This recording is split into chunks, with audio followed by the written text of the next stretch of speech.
시청자 여러분 안녕하십니까. 뉴스7의 김명우입니다. 장맛비가 심상치 않아 보입니다. 이 장마 전선이 북상하면서 밤사이 전국에 많은 비가 예상됩니다.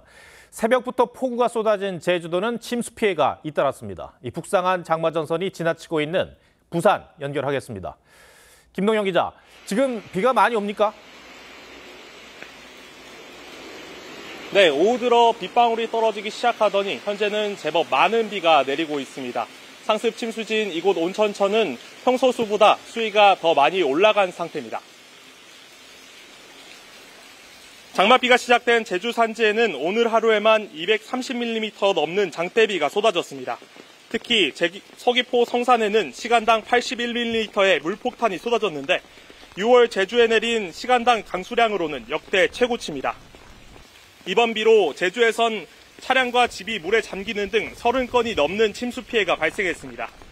또 한라산 등 주요 등산로 출입이 전면 통제되고 제주로 오가는 항공기 100여 편이 결항되거나 지연됐습니다. 비는 점차 전국으로 확대되고 있습니다. 현재 호남과 충청, 경남 일부 지역에는 호우특보가 내려졌는데요. 기상청은 오늘 밤부터 내일까지 광주와 전남에는 최대 150mm, 경기 남부와 충청권에도 100mm 넘는 많은 비가 내릴 것으로 전망했습니다. 특히 밤사이 시간당 30에서 50mm에 달하는 집중호우가 예상돼 각별한 주의가 필요합니다. 또 해안 지역에서는 강한 바람도 예보돼 있어 시설물 관리에 유의해야 합니다. 정부는 중대본 1단계를 가동하고 호우 위기경보를 관심에서 주의로 상향 조정했습니다. TV조선 김동영입니다.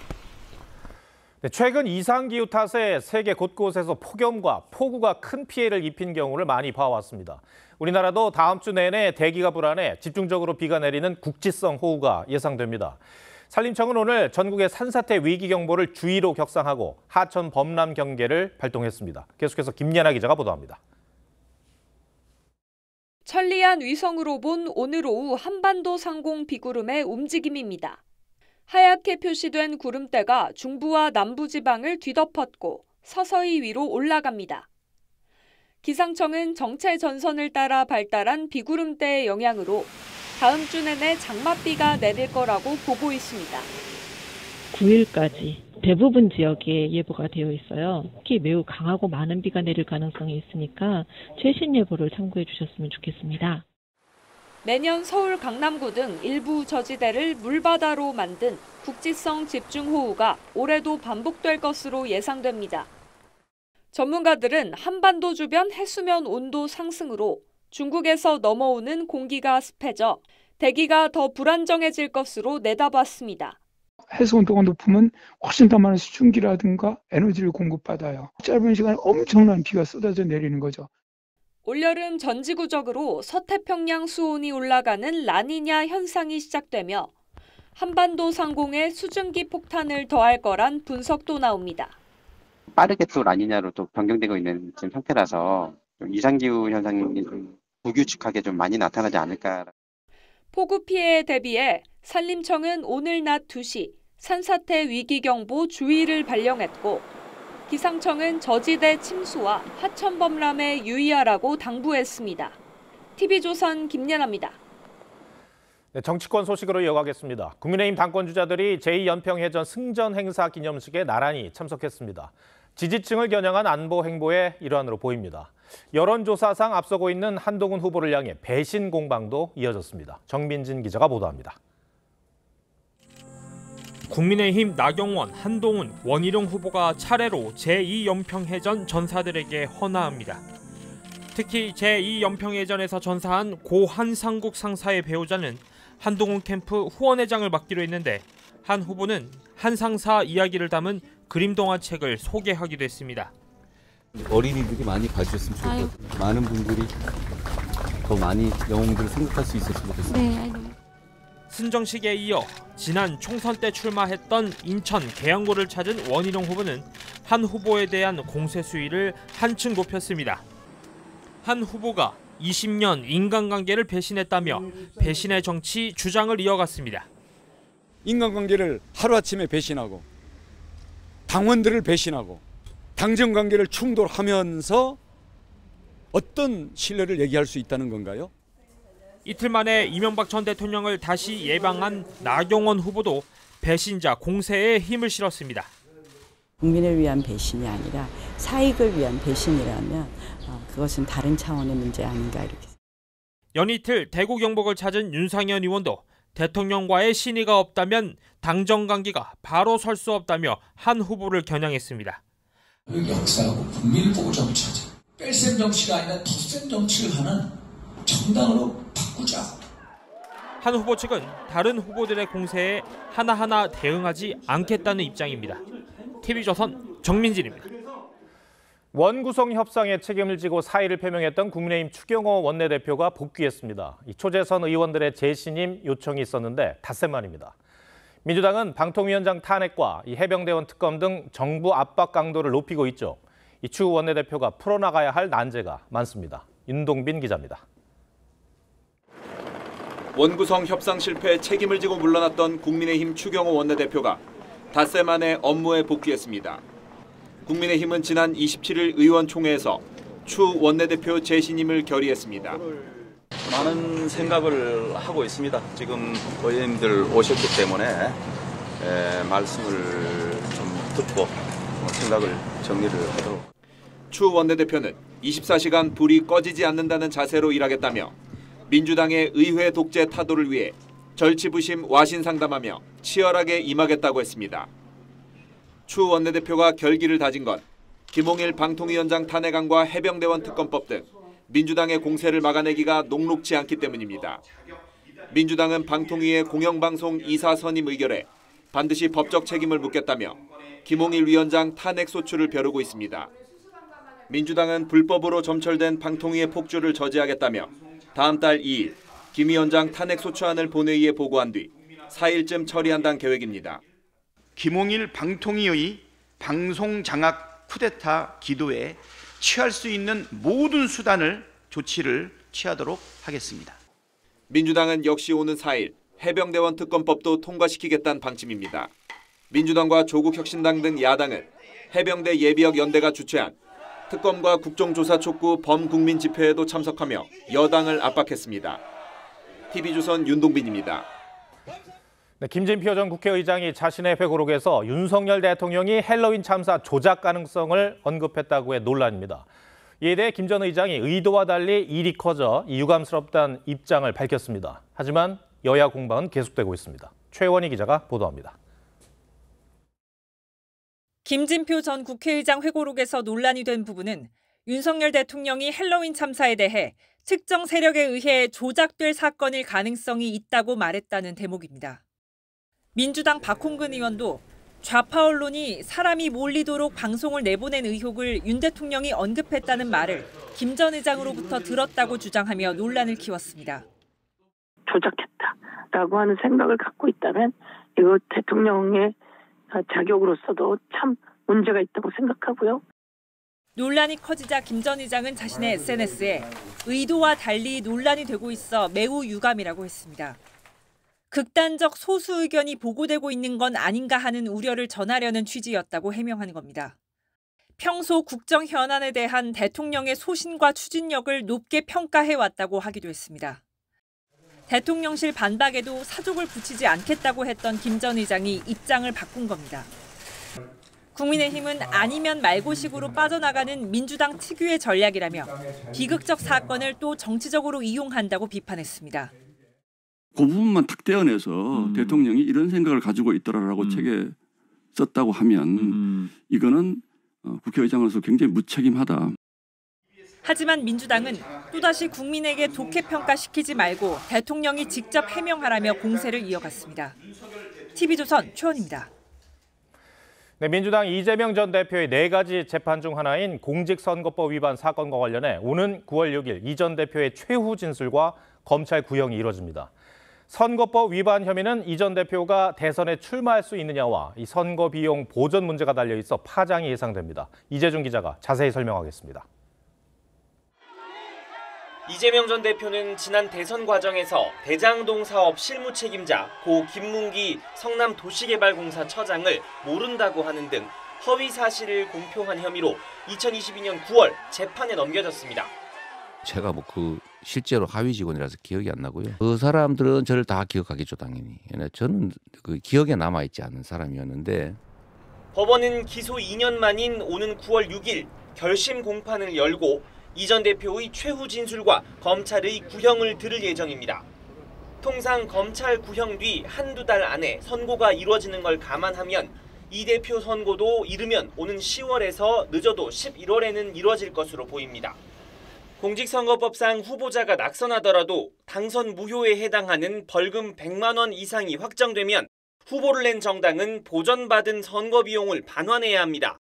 해당 후보는 5년간 공직에 출마할 수 없고 국회법상 피선거권을 잃으면 국회의원직에서도 물러나야 합니다. 1심 판단 뒤 항소심과 대법원 확정 판결까지 오랜 시간이 걸릴 전망이지만 지난 대선에서 434억의 대선 비용을 보전받은 민주당과 차기 대선 출마를 노리는 이 전 대표에겐 1심 결과에 대한 중압감이 상당할 것으로 보입니다. TV조선 이재중입니다.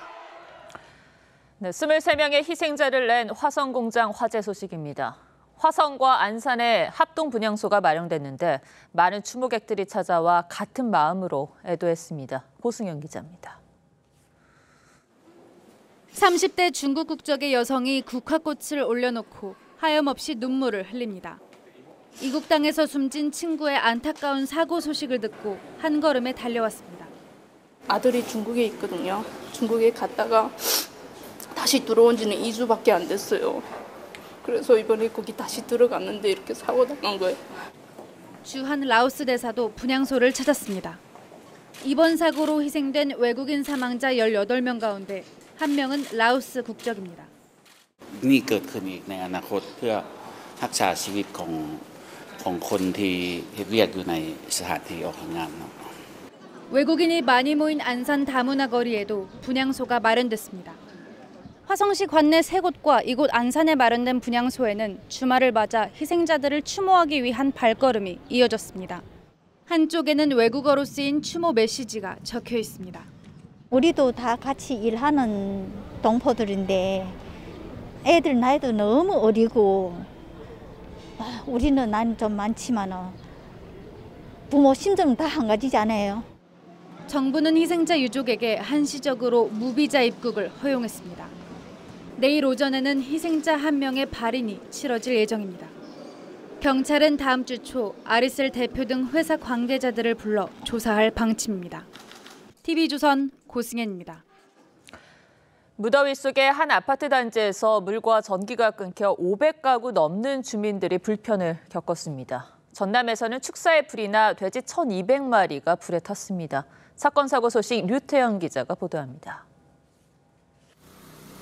아파트 지하 기계실 출입문이 절반 가까이 물에 잠겼습니다.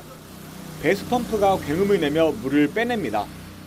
어제 저녁 7시 20분쯤 경기도 고양시의 한 아파트 상수도관이 파손돼 기계실이 침수되며 물과 전기 공급이 끊겼습니다. 낡은 수도관이 망가져 허리 높이까지 물이 찼던 이곳 아파트 기계실엔 아직 물기가 남아 있습니다. 무더위에 단전과 단수까지 겹쳐 538가구에 달하는 주민들이 불편을 겪었습니다. 당황했죠. 아침에 한 3명인가? 그런데 물이 나왔고 8시쯤인가? 전기가 들어오고 불이 끊었어요. 지자체는 물과 라면 등 생필품과 급수 차량을 지원했고 수도는 8시간, 전기는 13시간 만에 복구를 했습니다. 축사 위를 시뻘건 불길과 연기가 뒤덮었습니다. 오늘 새벽 2시쯤 전남 구례의 한 돼지 축사에서 난 화재로 돼지 1,200여 마리가 불에 탔습니다. 오늘 낮 12시쯤엔 경기도 남양주의 한 가구 공장에서 불이 나 공장과 창고를 태웠지만 다친 사람은 없었습니다. 어제 저녁 9시엔 경기도 양평의 주택 마당에 LPG 가스통에 불이 붙었습니다. 자칫 큰 불로 번질 뻔했지만 20여 분 만에 진화됐습니다. TV조선 류태영입니다. 헝가리에서 유람선이 침몰하는 사고로 한국인 25명이 숨졌던 사고 기억하실 겁니다. 유족들이 국내 여행사를 상대로 손해배상 소송을 냈는데 5년 만에 법원이 여행사의 배상 책임을 인정했습니다. 안혜리 기자입니다. 대형 크루즈선이 앞서가던 유람선을 들이받습니다. 유람선이 침몰하는데도 크루즈선은 멈추지 않습니다. 지난 2019년 5월 헝가리 부다페스트 다뉴브강에서 벌어진 선박 사고로 한국인 유람선 탑승객 25명이 숨졌습니다. Amint mennek ott a hajók, ez ugye a Hableány és a Viking nevű hajóról van szó. Maga a Hableány egyébként az ütközés követően kb. 7 másodpercen belül az oldalára fordul és elsüllyed. 희생자 5명의 유족 9명은 국내 여행사를 상대로 손해배상을 청구했는데 5년 만에 법원이 유족의 손을 들어줬습니다. 재판부는 사망자 1인당 위자료 2억 원과 장래소득을 감안해 유족 1인당 1억 3천만 원에서 8억 2천만 원을 지급하라고 했습니다. 총 배상액은 29억 원입니다. 여행사 측은 크루즈선의 무리한 추월로 인해 발생한 사고라며 배상 책임이 없다고 주장했지만 재판부는 여행사는 현지 가이드로 하여금 사고 발생의 위험성, 대처 방법 등에 대해 사전 교육할 주의 의무가 있다며 받아들이지 않았습니다. 다만 사망자들이 스스로 구명조끼 등을 착용해 주의할 능력이 있었다는 점에서 여행사 책임 비율을 80%로 제한했습니다. 앞서 헝가리 법원도 선박회사들이 유가족들에게 67억 원을 배상하라고 판결한 바 있습니다. TV조선 안혜리입니다. 의료계가 다음 달 26일 사실상 전면 휴진을 강행하기로 했습니다. 범의료계 협의체는 26일에 모든 직역이 참가하는 전국적인 대토론회를 열겠다고 예고했습니다. 그러니까 토론회 개최를 명분으로 휴진을 에둘러 선언한 셈입니다. 이정현 기자입니다. 의사협회와 대한의학회, 의대 교수들이 참여한 올바른 의료를 위한 특별위원회가 사실상 휴진을 결정했습니다. 울특위는 오는 7월 26일 전 직역이 참여하는 대토론회를 전국적으로 개최할 예정이라고 했습니다. 의사들이 이제 주체가 돼서 의료 개혁을 우리가 직접 만들어야 되겠다는데 오늘 공감을 했고요. 전면 휴진 강행 의사를 전국 대토론회란 방식을 통해 간접적으로 드러낸 겁니다. 울특위는 정부의 의대 증원을 비판하며 전공의와 의대생 요구안 수용을 거듭 요구했습니다. 동시에 집단행동까지 약 한 달이 남아있다는 점을 강조했습니다. 7월 26일이기 때문에 시간도 많이 남아있기 때문에 지금 생각하시는 것처럼 그런 우려가 그렇게 크지는 않으리라고 생각됩니다. 정부의 태도 변화에 따라 집단행동을 거부할 수 있다는 뜻으로 보입니다. 의료계는 지난 18일 총궐기 대회를 열고 제1차 전면 휴진에 들어갔지만 개원이 휴진 참여율이 15%에 그쳤습니다. 무기한 휴진에 돌입한 세브란스 병원도 큰 진료 차질은 나타나지 않고 있다는 관측이 나옵니다. TV조선 이정현입니다. 암세포만 정밀 타격하는 중입자 치료기가 국내에 도입됐습니다. 암을 완전 정복하는 신호탄이 될 수 있을지, 또 남은 과제는 무엇인지 사회정책부 임서인 기자와 따져보겠습니다. 자, 일단 중입자 치료가 뭔지가 궁금한데요. 우리가 기존에 봤던 방사선 치료와는 좀 다른 겁니까? 네, 먼저 중입자란 말부터 생소한데요. 중은 무겁다는 의미로 비교적 질량이 큰 양성자, 소립자 등을 뜻합니다. 중입자 치료는 탄소 원자를 가속기로 빛의 속도에 가깝게 빠르게 한 뒤 이를 암세포에 쏘는 방식입니다. 기존의 X선 치료는 보시는 것처럼 암세포에 닿기까지 정상세포도 함께 파괴하는 부작용이 있습니다. 반면 중입자 치료는 목표 지점인 암세포에 가서야 최대 에너지를 내뿜기 때문에 정상세포 파괴를 최소화하는 장점이 있습니다. 네, 정상세포까지 영향을 미치는 이 부작용을 줄여주니까 암 환자들에게는 단비 같은 치료법일 텐데요.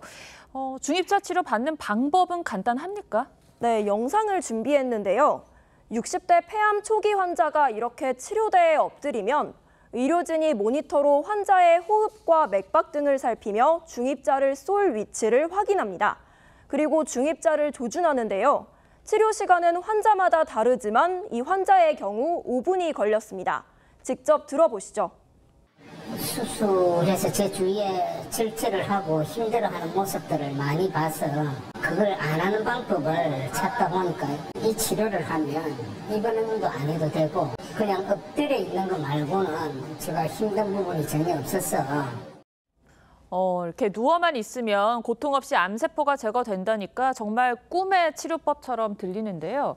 뭐 폐암이든 간암이든 모든 암 환자들이 다 이 치료를 받을 수는 있는 겁니까? 그러면 좋겠지만 현재까지 모든 암 환자가 이 치료를 받을 수 있는 건 아닙니다. 예.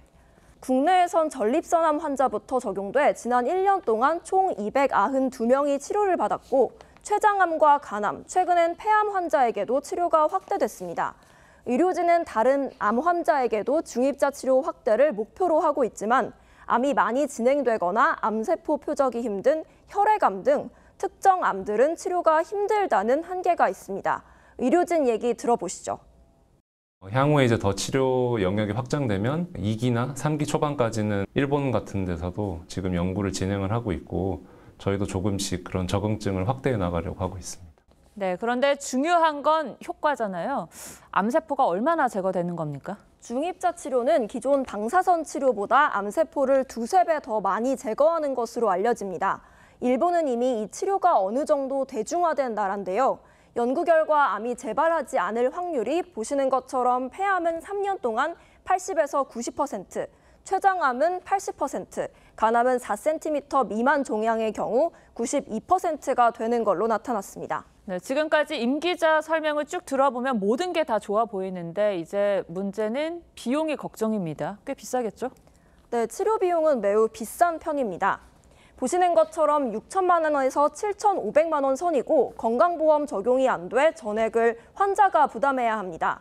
또 중입자 치료 센터를 짓는데 최소 3천억 원이 들어 치료법이 대중화되기까진 많은 시간이 걸릴 걸로 보입니다. 네, 아직까지는 꿈의 치료인 상황인데요.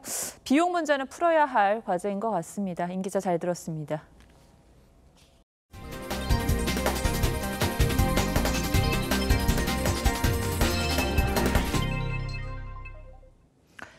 전국 주유소 기름값이 오름세로 돌아섰습니다. 중동 정세 불안에 당분간은 오를 것으로 보이는 데다 모레부터는 유류세 인하폭도 줄어들 예정입니다. 휴가철을 앞두고 기름값 부담이 더 커졌습니다. 윤수영 기자입니다. 한 휴게소 알뜰 주유소에 기름을 넣으려는 차량들이 줄지어 서 있습니다. 휴가철이 시작되는 모레부터 전국의 기름값이 상승한다는 소식에 미리 주유소를 찾은 겁니다. 오른다고 얘기를 하게 되면 알게 되면 미리 좀 넣죠. 싼 데 가서. 특히 이 고속도로 휴게소가 기름이 좀 쌉니다. 6월 넷째 주 전국 주유소의 휘발유 평균 가격은 리터당 1,655.4원인데 5월부터 이어지던 가격 하락세를 멈추고 8주 만에 반등했습니다. 경유 가격도 리터당 1,486.4원으로 지난주보다 8원가량 올랐습니다. 중동 정세 불안 탓에 6월 둘째 주부터 국제 유가가 오르고 있고 다음 달 1일부턴 유류세 인하폭도 줄어듭니다. 유류세 인하율이 조정되면 휘발유는 리터당 41원, 경유는 38원, LPG는 12원 오릅니다. 전체적으로 원유 가격이 올랐기 때문에 우리나라에 공급되는 휘발유나 경유 가격도 이제 오를 수 있는 부분들이 있죠. 휴가철을 앞둔 시민들에겐 큰 부담입니다. 등산 갔다가 지금 집에 돌아가는 길이었어요. 오를 때는 빨리 오르는데 내려가는 건 좀 잘 안 내려가는 것 같고. 시장에선 배럴당 80달러를 넘긴 국제 유가가 100달러를 돌파할 거란 전망까지 나오고 있어 한동안 기름값 오름세는 이어질 것으로 예상됩니다. TV조선 윤수영입니다. 이번 휴가 때 해외여행 준비한다면 원활한 여행을 위해서 캐리어 겉면을 깨끗하게 정리하는 게 좋겠습니다. 특히 내 짐이 공항에서 매번 늦게 나온다면 이 리포트를 잘 보시기 바랍니다. 이나라 기자가 취재했습니다. 해외 출장이 잦은 직장인 현재훈 씨는 지난번 독일 공항에서 난처한 경험을 했습니다. 수화물 수치대에서 아무리 기다려도 자신의 짐만 나오지 않았던 겁니다. 이게 잘못된 건지 아니면은 제게 탑승이 안 된 건지 잘 확인이 안 되는 상황이었기 때문에 공항 측에 문의한 끝에 캐리어에 달아둔 손수건 때문이라는 걸 뒤늦게 알았습니다. 수화물엔 바코드가 찍힌 태그를 붙이는데 손수건이 이 태그를 가리면서 인식 오류가 생긴 겁니다. 이 여행 가방은 이렇게 손수건과 장식을 달아놨는데요. 수화물 자동 검사를 할 때 어떤 영향이 있는지 확인해 보겠습니다.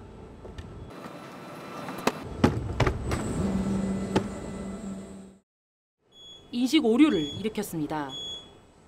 하루에 한 17만 개에서 18만 개 정도 수화물들이 처리됐는데 그중에 한 4,5천 개, 4,5천여 개의 이제 수화물들이 정상적으로 인식이 안 된다고 이제 보시면 될 것 같습니다. 도착지에서도 인식 오류가 나면 공항 직원들이 수작업으로 수화물 검사를 다시 하는데 이런 절차를 거치며 시간이 지연되는 겁니다. 별도의 식별 장치, 그러니까 손수건이나 긴 물체 같은 거를 부착을 해서 그런 기능을 저해하는 그런 행위는 좀 피해야 될 거고요.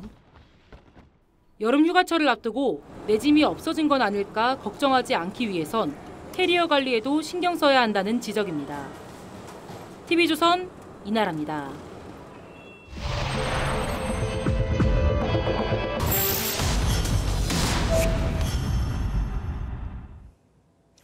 이명웅 씨 같은 인기 가수의 콘서트나 스포츠 경기 예매는 열리자마자 매진되곤 합니다.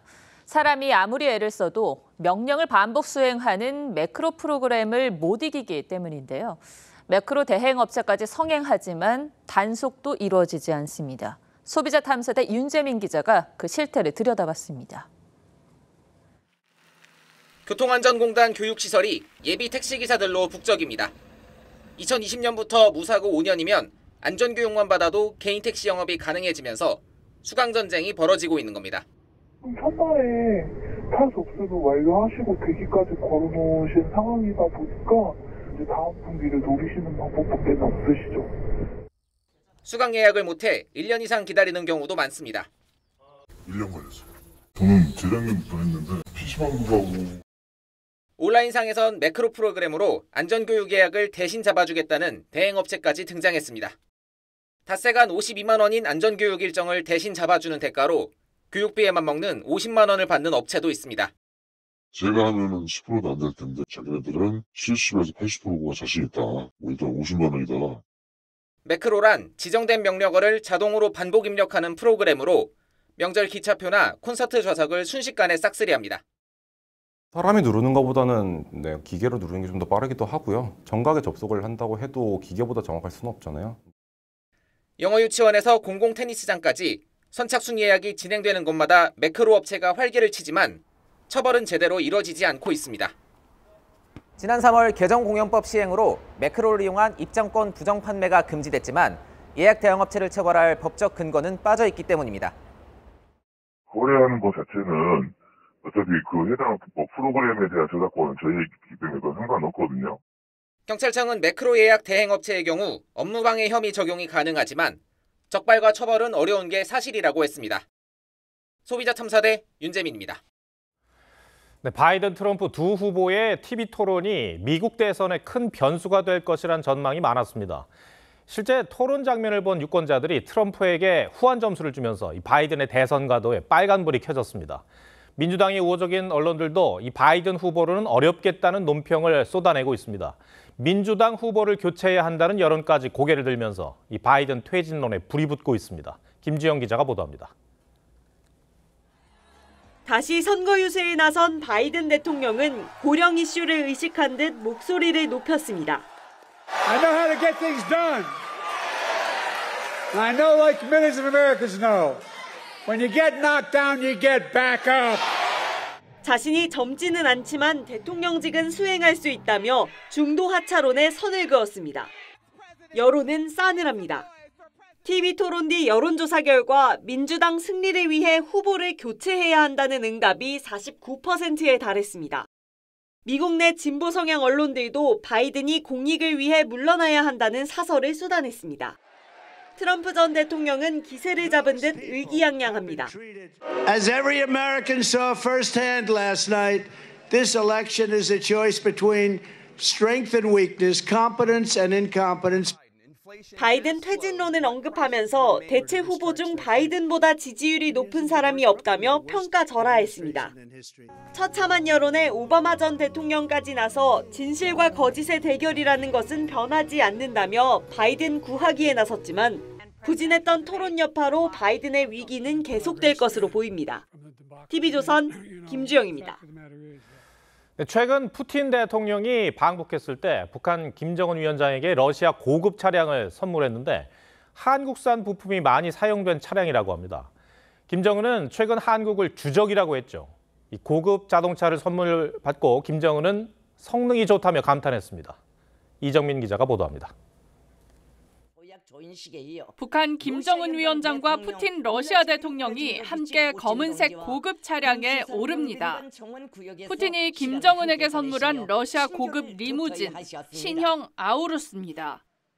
김정은 동지께서는 선물 받은 승용차의 성능을 높이 평가하시며 훌륭한 차를 선물로 받은 데 대하여 다시금 대통령 동지에게 사의를 표하셨습니다. 푸틴의 전용차로 유명한 이 자동차의 부품 대다수는 한국산입니다. 로이터 통신은 차량 제조사 아우루스 모터스가 최근 5년간 수입한 차량 장비와 부품 468억 원 가운데 213억 원어치는 한국 업체에서 수입했다며 세관 기록을 확인해 보도했습니다. 주로 차체 부품과 각종 센서 스위치, 용접 장비 등입니다. 러시아는 우크라이나 침공 이후에도 한국산 부품을 69억 원가량 수입했습니다. 외신은 아우루스 수입 부품은 김정은이 주적이라고 부르는 한국에서 들여왔다며 서방 진영 기술에 의존한다는 걸 보여준다고 지적했습니다. 대한민국을 철두철미 제1의 적대국으로 불변의 주적으로 확고히 간주하도록 아우루스에 부품을 공급하는 국내 경기산업 측은 지금도 부품을 공급하고 있다고 밝혔습니다. TV조선 이정민입니다. 네, 북한 매체들이 앞다퉈 젊은 여기자들을 내세운 영상을 활용해 홍보전에 나서고 있습니다. 한국 문화에 익숙한 북한 젊은 세대들을 겨냥해 체제 선전을 극대화하기 위한 전략으로 보입니다. 이태영 기자가 보도합니다. 화려한 색상의 옷을 입은 여성이 골프 스윙을 합니다. 북한 조선중앙TV에서 매주 방송하는 골프 영상입니다. 세련된 영상 편집과 다양한 구도가 눈에 띕니다. 골프는 채를 잡은 손과 팔, 허리, 무릎의 균형 조절과 몸의 중심 이동으로 공을 보다 멀리 한국 생활정보 프로그램처럼 대동강 맥주집을 직접 찾아가는 홍보 영상도 있습니다. 맛이 부드러우면서도 쓴맛이 적당하고 상쾌한 맛을 주는 것. 북한의 대표적인 휴양지 강원도 원산시를 탐방하는 영상도 있습니다. 기자가 마치 인플루언서처럼 직접 과자를 맛보고 평가합니다. SNS에서 유행하는 방식으로 홍보 영상을 만든 겁니다. 입안에 넣자마자 스르르 먹는 게 정말 별맛입니다. 우유 맛과 딸기 향이 합쳐져서 정말 특색 있는 상큼한 맛을 냅니다. 전문가들은 김정은의 동생 김여정이 선전선동 업무를 총괄한 이후 최신 방송 기법을 우상화에 활용하려는 시도가 잦아졌다고 보고 있습니다. 젊은 사람들 등장시킨다든가 그 서방의 발전된 홍보 기법을 받아들이면서 김정은 어떤 정권을 인민들에게 홍보하고 러시아 등 해외 관광객을 겨냥한 여행 상품 홍보의 일환이란 분석도 제기됩니다. TV조선 이태형입니다. 국내 온라인 시장을 흔들어 놓은 알리 테무에 이어 동남아의 아마존이라고 불리는 싱가포르 이커머스 쇼피가 국내 진출을 본격화했습니다. 국내 상품을 해외로 판매하는 역직구 시장을 공략하겠다는 전략인데 국내 유통업계는 고민이 많을 겁니다. 주재훈 기자가 보도합니다. K-팝 앨범 판매 사업을 하는 한성민 씨. 지난해 동남아 최대 이커머스인 쇼피에 입점한 후 매출이 100배 이상 늘었습니다. 동남아나 이쪽에 K-팝 열풍이 굉장히 대단한데 사실 앨범이나 이런 거 구하기가 쉽지가 않아서 소비자들도 굉장히 만족하고 저희 판매자들도 굉장히 만족하고 있습니다. 7억 명 이상의 이용자를 확보한 동남아 최대 이커머스 쇼피가 한국에 본격 진출합니다. 국내 판매자들을 대거 모집해 역직구 시장부터 공략에 들어간다는 구상입니다. 중간 업체들을 통해서 유통되고 있는 한국 상품들의 물량이 꽤 커요. 국내 기업들이 최대한 직접 흡수할 수 있게 하는 게 저희 목표라고. 유튜브도 온라인 쇼핑몰 서비스를 선보였습니다. 틱톡 샵처럼 동영상을 보다가 영상 속 물품을 곧바로 구매할 수 있는 형식인데 한국에서 처음으로 시작합니다. 지난 2018년 국내에 진출한 알리와 테무의 시장 점유율은 이미 25%. 쇼피와 유튜브 등도 빠르게 점유율을 높여갈 것으로 예상됩니다. 혜택을 지금 마련하고 있는데 어려만 그렇게 할인 프로모션 좀 세서 요거에 대해서 조금 어려움을 현재 갖고 있는 상황입니다. 국내 유통업계는 희망퇴직과 대표 교체 등을 통해 활로를 모색하고 있지만 마땅한 경쟁력을 찾지 못한 채 발만 동동 구르고 있습니다. TV조선 주재용입니다. 한국 화장품이 날개를 단 듯 전 세계에 팔려나가고 있습니다. 아시아를 넘어서 미국 소비자들도 열광하고 있는데요. 특히 중소기업 제품들이 인기를 끌고 있습니다. K화장품의 유혜린 기자가 오늘의 포커스를 맞춰봤습니다. 세계적인 모델 지젤 번천이 가방 속 제품을 소개하며 분홍색 립밤을 꺼냅니다. 우리나라 화장품입니다. This is actually a great lip balm. It works. It's very nice. 한 흑인 여성은 한국 제조사가 만든 쿠션 파운데이션이 자신의 피부톤에 꼭 맞는다며 기뻐합니다. Look at that. It's literally perfect. I can finally use a cushion foundation. 명동의 화장품 매장은 외국 관광객들의 필수 코스가 됐습니다. 미국 프로야구 월드 투어로 방한한 메이저리그 LA 다저스 팀 선수단 아내들은 단체 방문에 나섰고 국내 화장품에 수십만 원을 썼다는 해외 유튜버들의 인증 영상도 잇따릅니다. Word of mouth, we have a lot of friends in the United States who have mentioned that your products are incredible. And so they messaged us and told us we have to visit. K 화장품 열풍에 중소기업 제품도 불티나게 팔리고 있습니다. 기능성에 가격 경쟁력까지 갖췄다는 입소문을 탄 겁니다. 올 1분기 중소기업 화장품 수출액은 30% 이상 늘어 역대 1분기 중 최고치. 수출 국가는 중국을 넘어 미국 등 전 세계로 확대되고 있습니다. 올 들어서만 미국 수출은 67.8%, 일본과 베트남도 20% 넘게 늘었습니다. It's very affordable. It's fun. It's definitely more fun than the one in the West. That when you get my age, you kind of want a bit more fun as well, and they're effective as well. 세계 최대 온라인 쇼핑몰 아마존은 화장품 매출이 급증하자 직접 한국 업체 유치에 나섰습니다. 국내 화장품 업계는 K-팝 열풍을 타고 페이스북과 틱톡 같은 SNS 마케팅에 집중하고 있습니다. 이커머스에서는 하나의 제품만으로도 브랜드가 될 수 있잖아요. 기능성에 대한 관심 확대가 우리나라 브랜드들이 해외로 나갈 때 상당히 이제 경쟁력이 된 거죠. 최고의 수출 상품이 된 K 화장품에 국경을 넘어 전 세계인들이 열광하고 있습니다. 뉴스7 포커스였습니다.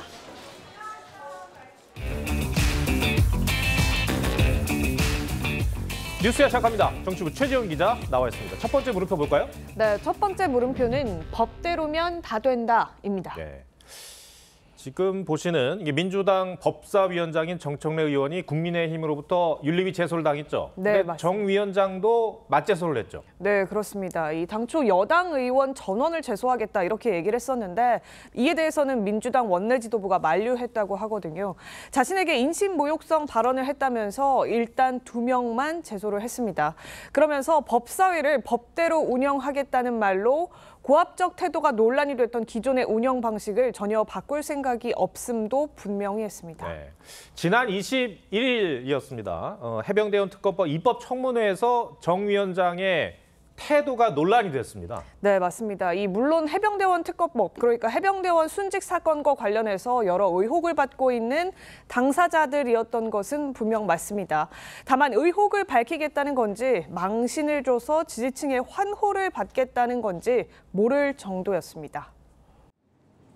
지금 여기가 어디라고 국민들이 다 지켜보고 있는데 위원장 생각까지 재단하려 합니까? 사과하세요. 저는 위원장님 생각까지 재단하지 않았습니다. 사과하세요. 그렇게 느끼셨다면은 도달지 말고 사과하세요. 그렇게 느끼시도록 한 점에 대해서 사과드립니다. 일어나세요. 10분간 퇴장하세요. 참, 다시 봐도 민망한 장면인데 근데 정작 정 위원장은 문제될 게 없다는 입장이죠. 네, 맞습니다. 정 위원장은 자신이 한 행위 가운데 과연 법을 어긴 게 뭐가 있냐 이렇게 얘기를 하면서 법대로 했을 뿐이다 이런 입장입니다. 국회법 145조를 거론하면서 의사진행을 방해하는 의원들도 퇴장시킬 수 있다 이런 말도 했죠. 법이 관리는 깰 수 있어도 관리가 법을 깰 수는 없다 이런 말도 했습니다. 하지만 법의 테두리에 있다는 이유로 후보로 주어진 권한을 절제 없이 사용하는 건 역시 문제죠. 국회법에 명시가 돼 있더라도 역대 상임위원장이 증인 또 더 나아가서는 동료 의원들을 상대로 퇴장을 시키거나 또는 퇴장시키겠다면서 협박적인 발언을 한 전례를 찾아보기 힘든 것도 바로 그 때문입니다. 예. 정 의원 주장대로라면 법에 따라서 대통령이 이 거부권을 행사하는 것도 비판할 수 없는 거 아닙니까? 네, 그렇습니다. 이 하버드대 두 석학이죠. 스티븐 레비스키와 데니얼 지블렛의 저서 어떻게 민주주의는 무너지는가, 이 저서를 보면 민주주의를 지키는 버팀목은 제도, 그러니까 법대로가 아니라 관용과 절제다, 이렇게 지적을 했습니다. 법이 준 권한이라도 절제 없이 마구 행사하게 되면 오히려 민주주의를 무너뜨릴 수 있다고 경고한 겁니다. 네, 알겠습니다. 첫 번째 물음표 정리해 주시죠. 예, 첫 번째 물음표, 법대로면 다 된다의 느낌표는 매너가 사람을 만든다로 하겠습니다. 네. 영화 킹스맨에 나오는 유명한 구절인데요. 이 친명계 중진 정성호 의원도 정 의원의 태도 논란에 대해서 더 예의 있게 하는 게 국민이 보기에 더 좋지 않았겠느냐, 이렇게 지적을 했습니다. 철저한 진상 규명도 좋고 또 날카로운 비판도 좋습니다. 다만 우리 국회가 좀 더 매너 있고 예의 바르게 상대방과 증인들을 대했으면 어떨까 합니다. 네. 두 번째 물음표는 뭡니까? 예, 두 번째 물음표는 수도권 정당 말하며 영남행입니다. 예.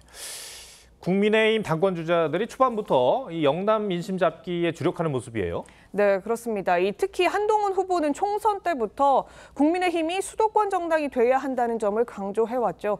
지난 23일 당대표 출마 선언 때도 수도권과 청년을 강조하면서 중도층으로의 외연 확장이 국민의힘이 살 길이다, 이렇게 강조하기도 했습니다.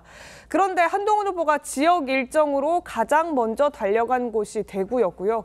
다음 날에는 부산을 찾아서 박형준 시장을 만났습니다. 수도권 정당을 강조하면서도 영남의 공을 많이 들이는 그런 모습인데 다른 후보들도 비슷합니까? 예, 그렇습니다. 이 원희룡 후보가 5일 가운데 4일 동안 영남을 찾아서 가장 많이 공을 들였고요. 앞서 말씀드린 한 후보를 비롯해서 나경원, 윤상현 후보 역시 두 차례씩 영남을 찾았습니다. 당권 주자 4명 모두 수도권의 정치 기반을 두고 있으면서도 상대적으로 영남 표심 잡기에 더 주력을 하고 있는 겁니다.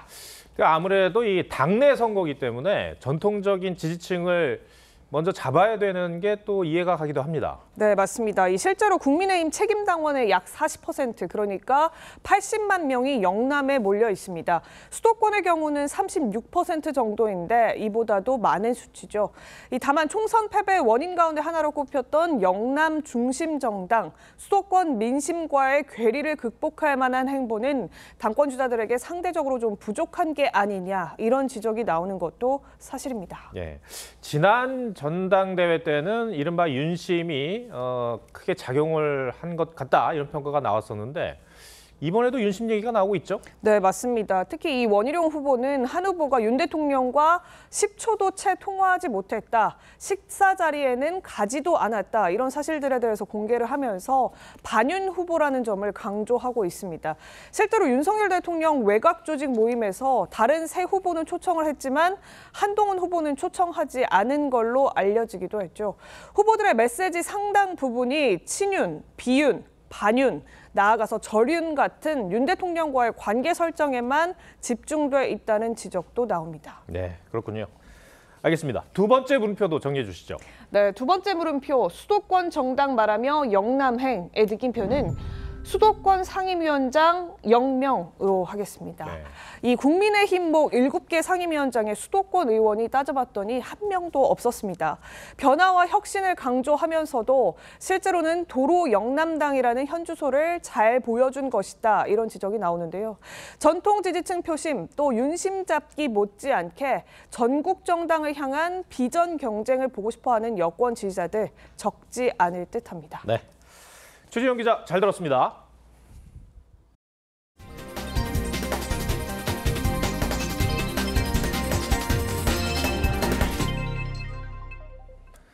네, 파리올림픽에 출전하는 국가대표 에이스들이 한자리에 모여 당찬 다짐을 쏟아냈습니다. 금메달을 따고 파리 빵집에서 크루아상을 먹겠다는 선수들의 밝고 재치 있는 각오를 장동욱 기자가 보도합니다.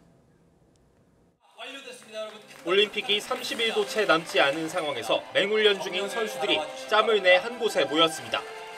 펜싱과 역도, 핸드볼과 수영 종목의 에이스들. 이들의 온 신경은 파리로 향해 있습니다. 모든 메이저 대회에서 금메달 한 번씩 따본 그랜드슬램 이런 걸 해볼 수 있는 기회가 있는데 목표를 달성하기 위해 지금 남은 30일 잘 준비해야 될 것 같고요. 새 멤버들과 함께하는 세계 랭킹 1위, 펜싱 남자 사브르 대표팀도 올림픽 3연패 대기록을 노립니다. 저 뉴 어벤져스가 사실 저도 기대되거든요. 그 기대에 부응할 수 있도록 저희가 또 금메달을 꼭 딸 거라고 믿고 있고. 구기 종목으로는 우리나라를 대표해 유일하게 나서는 여자 핸드볼 또한 자신감으로 무장했습니다. 구기 종목에서 여자 핸드볼만 출전하는 거에 이제 모든 선수들이 조금의 부담감을 가지고 있는 것 같은데 기대도 되고 재밌을 것 같다는 생각을 더 많이 하게 된 것 같아요. 전 세계인의 사랑을 받는 도시, 파리를 즐기겠다는 기대감도 숨기지 않았습니다. 엘페탑 꼭 가고 싶고 또 이제 파리 갔던 사람들이 이제 거기 가서 달팽이 요리 꼭 먹고 오라고 하더라고요. 아무 빵집 가도 맛있다고 그래서 꼭 가볼 예정입니다. 대망의 파리올림픽까지는 앞으로 27일. 당찬 각오로 무장한 국가대표들이 올림픽 전망을 밝히고 있습니다. TV조선 장동우입니다.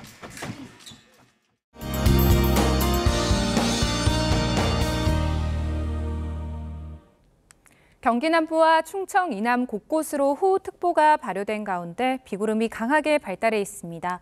내일까지 전남에 많게는 150mm 이상, 경기 남부와 강원, 충청과 전북, 제주에 최고 120mm 이상의 많은 비가 내리겠고요. 서울에도 30에서 100mm가 예상됩니다. 특히 오늘 밤 사이에는 전국 대부분 지역에서 시간당 30에서 50mm의 집중호우가 쏟아질 수 있겠습니다. 취약 시간대인 만큼 각종 안전사고에 유의하셔야겠습니다. 제주와 서쪽 해안에는 강풍주의보가 발효 중인데요. 내일은 남부 해안가를 중심으로 초속 20m 이상의 강한 바람이 전망됩니다.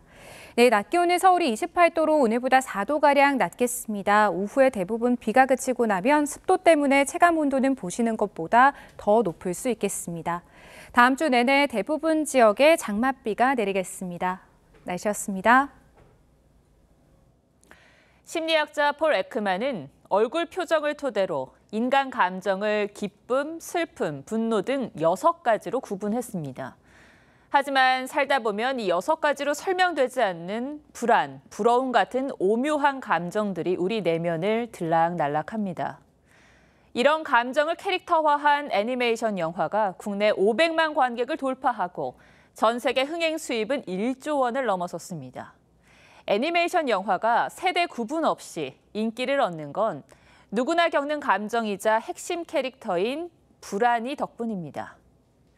사춘기 학생들은 당장 앞둔 시험과 친구 관계에, 청년들은 취업과 미래 걱정에, 또 장년들은 혹여나 나중에 자식에게 패 끼칠까 노후 불안에 도달하지요. 하지만 이 불안하고 슬펐던 모든 감정들이 또 서툴렀던 경험들이 모이고 모여서 지금의 아름다운 나를 만든 거라고 영화는 위로해 줍니다. 영화 속 불안이는 자신이 이런 일을 한다고 말합니다. 안 보이는 무서운 것들에 대비해서 미리 계획을 세운다고요. 때때로 불안이 찾아온다면 오늘의 불안을 내일을 살아갈 동력으로 만들어 보면 어떨까요? 뉴스7을 마칩니다. 고맙습니다.